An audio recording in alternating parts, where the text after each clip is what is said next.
76 ming dollarga 308 sotuvli xonadonimiz sotilyapti. O'zini 6 xonasiga ega. Hozir bitta to'xtalamiz. Turgan manzilimiz keladigan bo'lsak, Zangiota tumaniga qaraydi. Nazarbey to'qimachidamiz, ya'ni tekstillikda. Qaranglar, mana shu orqamizga xonadonimiz sotilyapti. Endi ustiga qarab ko'rinishiga baho bermaylar, lekin bitta ustini fasadlarini to'g'irlab olsak, ichlarida yashash sharoitlari yaxshi qilingan. Ketdik, xonadonimizni obzor qilishni boshlaymiz. Bu kirish darvozamiz bo'ladi. Endi o'zingizlar talabga qarab boshqa temir katta darvoza qo'yib olsanglar bo'ladi. Yo'ligimizda bemalol ikkita avtomobil sig'adigan sharoiti bor. Ketdik. Darvozaxonadan endi xonadonimizning ichiga kirib boramiz.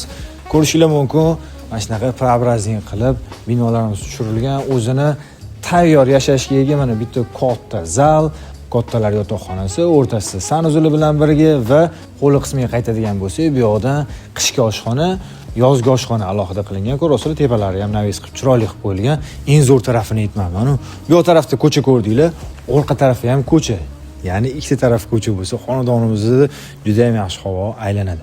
Endi qaranglar, bu yoq tarafda o'zini alohida o'rtadan kladovishnik foydalansanglar ham bo'ladi, lekin hojatxonaga, yuvishxonaga mo'ljallab qo'yishibdi. Endi bizni bu yoqdan 4 ta xonaga ega alohida binomiz. Bu korobka holatda turibdi, bemalol ayta olamiz. Mana bu yoqdan qisqacha sizlarga tushuntirib ketaman. Chap tarafdan bolalar yotoqxonasi va keyingisi kattagina mehmonxona, 4 ga 6 razmerda dedilar taxminan. To'rdan bizni alohida yana bitta yotoqxona, o'ng tarafdan bitta kichkinagina sanuzul bo'ladi, yana bitta kichkinagina xonamizga mavjud. Umumiy olganimizda 6 xona bo'lyapti. 308 sotuvli Nazarbey tekstildan 76 ming dollarga xonadon qidirib ko'ringlar.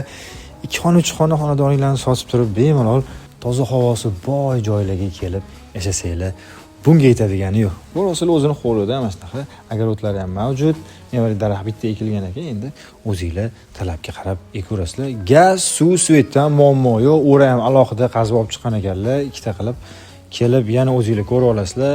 Eslatib o'taman, 76 ming dollar 308 sotuvli xonadonimizni ustiga kelsanglar, yana yumshatib beraman dedilar uy egalari. Qo'shimcha ma'lumotlarni pastki raqamga qo'ng'iroq qilib, uy egalari bilan birga baraka qilsanglar bo'ladi.